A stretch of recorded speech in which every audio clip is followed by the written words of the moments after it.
Think about the IDIA project? What does it stand for and what does it mean to you? IDIA stands for increasing diversity by increasing access. In the law schools, we are not expanding it yet to other areas, but so far as law schools are concerned, from our experience, we realized that by and large, the students from affluent background are getting admission to law schools, making them purely elite schools, elite institutions with a particular type of cultural background and social background, while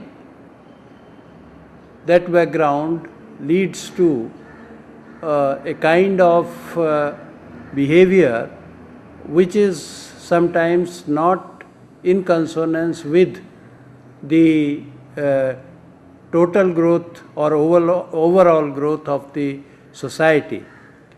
We need lawyers with rounded personality, and for that rounded personality it is necessary that the students must be coming from diverse backgrounds.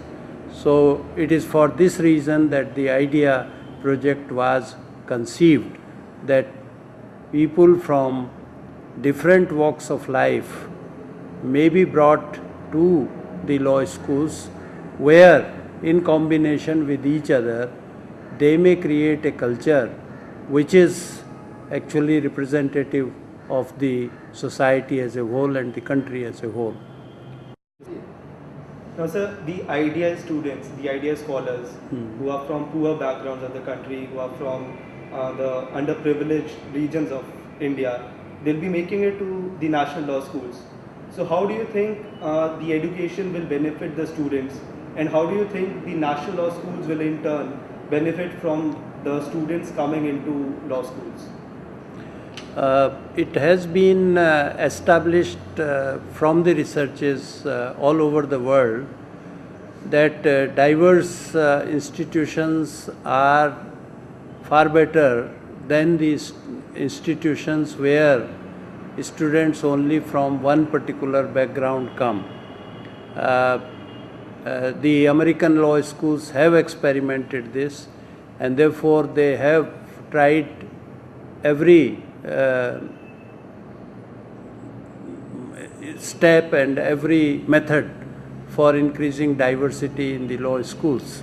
Sometimes these arrangements have been challenged in the courts also, but they have been upheld on the ground that they are for the benefit of the legal education. They are not simply for the benefit of the individuals concerned, but they are beneficial for the legal education as well as for the society in general. And for that reason, therefore, it is necessary that any educational institution must be diverse. How do you think the students who come to the national law schools, how will they benefit from the education they receive in terms of job opportunities, in terms of better education? So far as the students from the poor background are concerned, or students who come from the far-fetched or excluded area are concerned, they will of course take the message to those areas that there are opportunities in law which they can avail of. And secondly, so far as the students who come from affluent sections of the society or affluent background, they would also know and realize that what India actually is and what its problems are, and how to solve them through law. And therefore they will use law for the purpose of social engineering, social justice.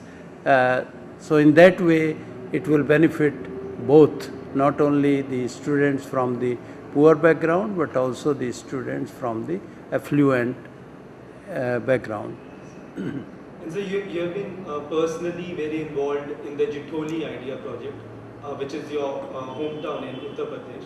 So sir, can you share your experiences about the students who have volunteered, about how the project has gone in Jitholi? The project is recent, only less than a year old, and we have been very successful under the guidance or under the leadership of Professor Shamnad Basheer, who has actually conceived the whole project and given its present shape, and he has involved the volunteers or encouraged them to come forward to take up the project and sent them in different places. It is one group of those volunteers who has visited Jitholi also, which is an interior village in Meerut district, from where of course I also come, and they have made 2 visits, one in my absence, the another in my presence. The students have very much been encouraged by the volunteers.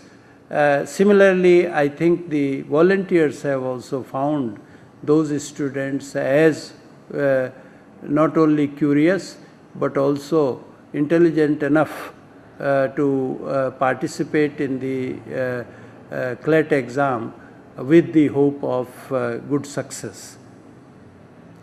And so regarding the CLAT exam, now NUJS will be conducting the CLAT exam. So what steps have you taken to make sure that CLAT becomes more diversity friendly? And what reforms are you instituting for CLAT? There is not much scope for making changes except changing the exam pattern in a manner that it does not benefit a particular section of the society. The question paper should not be such that only persons of certain background can be able to attempt it or do it well. We are trying to formulate the question paper in such a manner that all students are capable of standing at par and have equal chances of entering the law schools or cracking the CLAT test. So how do you think the corporate world, the law firms, how should they come up and support this project as far as funding goes, or as far as making their own organizations diversity friendly? The corporate organizations must accept that something which is beneficial for the society is also beneficial to them. They are part of the society. And once it is established that the IDIA project is for the benefit of the society, they would also be benefited by that. And since they are in a position to fund this kind of activity, they must fund it for their own benefit as well as for the benefit of legal education and the society in general. Yes, sir. So you have written extensively on equality as far as the constitutional law goes. So how do you interpret IDIA within this constitutional framework? Yes, so far as Constitution is concerned, it very clearly in Article 14, which is one of our fundamental rights, rather the first fundamental right, clearly says equality before law and the equal protection of the laws. Equal protection of the laws requires a positive action on the part of the state that the laws protect equally all the people. A law which benefits only certain sections of the society and puts another section of the society in disadvantage is not a law which equally protects all people, and that must be in violation of the principle of equality as laid down in Article 14. Therefore, equal protection of the laws requires that the laws must do whatever is required for the purpose of bringing all people at equal level. And for that purpose, therefore, again, IDIA project has been conceived with a view to give real content to the right to equality enshrined in Article 14. And there's one more question regarding the scholarships which various national law schools have instituted. Yes. So some of the national law schools do not have such scholarship policies, and the reason which is given is that they're not receiving state funding as they should. Yeah. So how do you think NUJS and other law schools, they should come up with scholarship policies without affecting their revenues? So far as NUJS is concerned, without actually getting any special grant for that purpose, has already decided that 10% of the total students shall be given scholarship every year on merit come need basis. And we have been giving these scholarships since last year.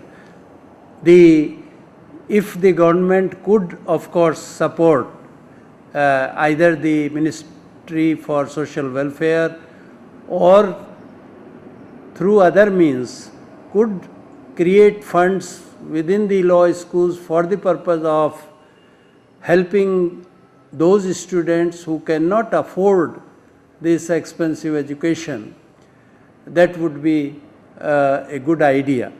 But irrespective of that, the law schools must also explore the possibility of granting scholarships to the students by getting funds from private or public. They can get the money. Yes, sir, one more question, sir. Yes. Why do you think CLAT cannot be made in the vernacular languages? Why can't CLAT be in, say, Hindi and the other regional languages of India? Yeah, it could be, means like the UPSC and others. The only problem at this stage is that firstly, the entire legal education in the law schools is given through English medium, unlike the other law schools in regional universities where it might be given in their own languages. So therefore, students who of course can't take English lessons, they will have great difficulty in pursuing the legal education in these law schools. Moreover, the question of